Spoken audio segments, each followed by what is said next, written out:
concurrencia. Así que nosotros somos muy optimistas que haya una gran participación.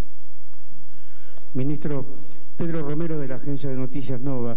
¿Hay alguna autocrítica que deba hacerse el gobierno después de que en el último mes hubo pronunciamientos de políticos de Eduardo Duhalde, de la misma jueza Servini de Cubría? El viernes Margarita Stolbizer hizo una presentación en la justicia en La Plata para la suspensión de la interna abierta. ¿Hay alguna autocrítica del gobierno? ¿No llegó tarde para que todo se desarrollara con normalidad este domingo?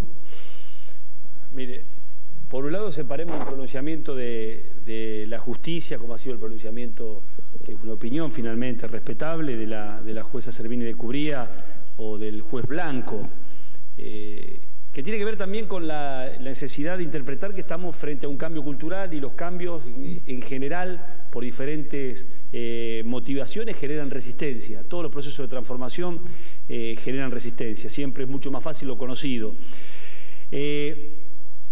Creo que hemos avanzado muchísimo, desde el mismo momento que se sancionó la ley, una ley que tuvo una mayoría especial en este Parlamento y se sancionó en diciembre del año 2009, con respecto al tema de la justicia electoral, incorporando la necesidad de tener un único padrón en un territorio que por su organización jurídica es un territorio que tiene representación federal, en la cual había 24 padrones.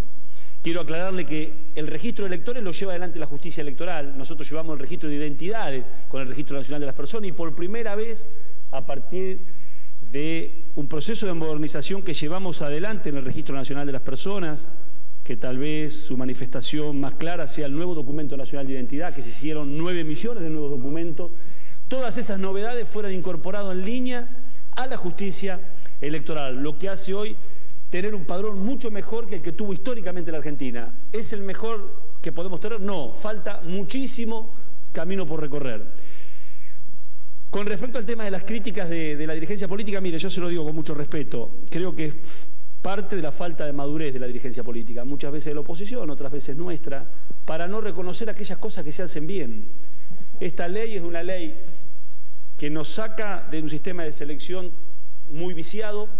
Yo se lo digo esto ya no como ministro del Interior, sino como militante de la política, habiendo sido fiscal el 14 de agosto de 1983 por el Partido Justicialista, así que mire si tengo interna, y habiendo ganado una interna por 18 votos. Entonces me parece que hoy poner esa decisión en manos del conjunto de la ciudadanía es muy importante, porque echa por tierra también el uso del Estado con respecto a la injerencia que tiene el aparato cuando votan millones de personas. Y por otra parte le hemos dado igualdad de oportunidad. Hay un tema que es clave, que tiene que ver con el tema de la publicidad audiovisual, que fue un reclamo de los partidos chicos,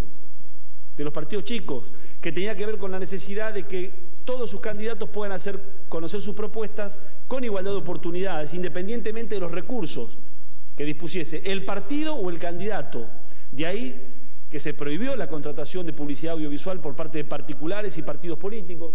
Se dio un sistema de asignación de publicidad audiovisual absolutamente justa, el 50% en forma equitativa a todos los candidatos, ¿sí?, de los partidos políticos que presentaron candidatos, y el otro 50% de acuerdo a la cantidad de votos que sacaron en la elección del año 2009.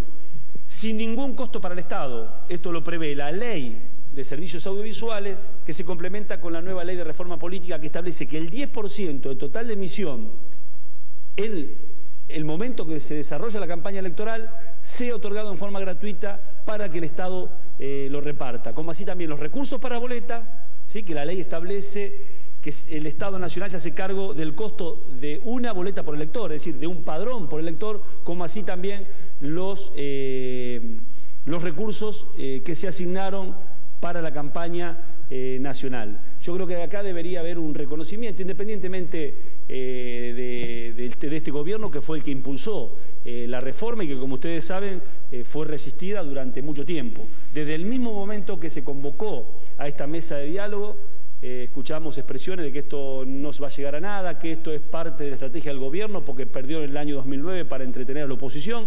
Seguimos trabajando, trabajamos 6 meses, escuchamos todas las propuestas, la mandamos al Parlamento y este Parlamento lo discutió en diciembre del año 2009. No hay ningún tipo de improvisación.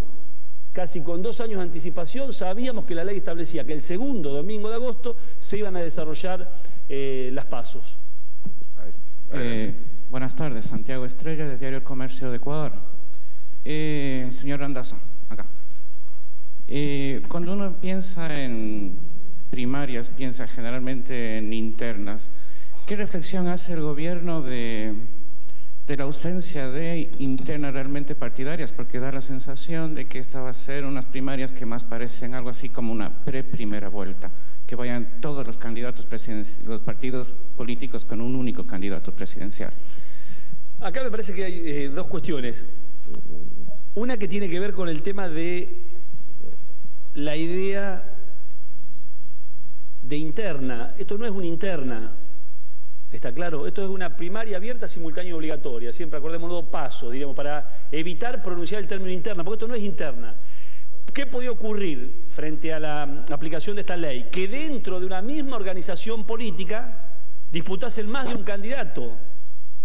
Entonces, esta ley lo resolvía sin ningún tipo de problema con la participación de toda la ciudadanía. Eso no ocurrió. ¿En dónde no ocurrió? En las fórmulas presidenciales. Y en este caso hablo como integrante del Frente para la Victoria. Las condiciones estaban dadas todas para que cualquiera pudiese competir contra Cristina Fernández de Kirchner.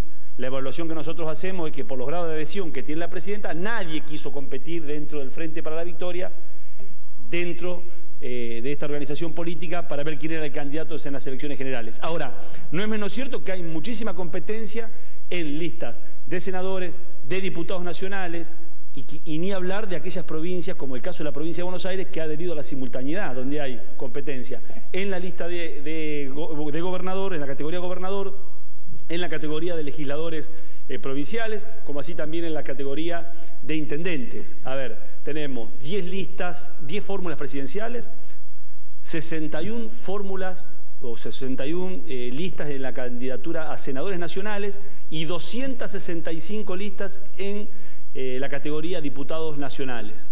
Entonces, va a haber una competencia que, vuelvo a repetirle, no se ha dado en lo que hace a la fórmula presidencial, pero no por esto echa por tierra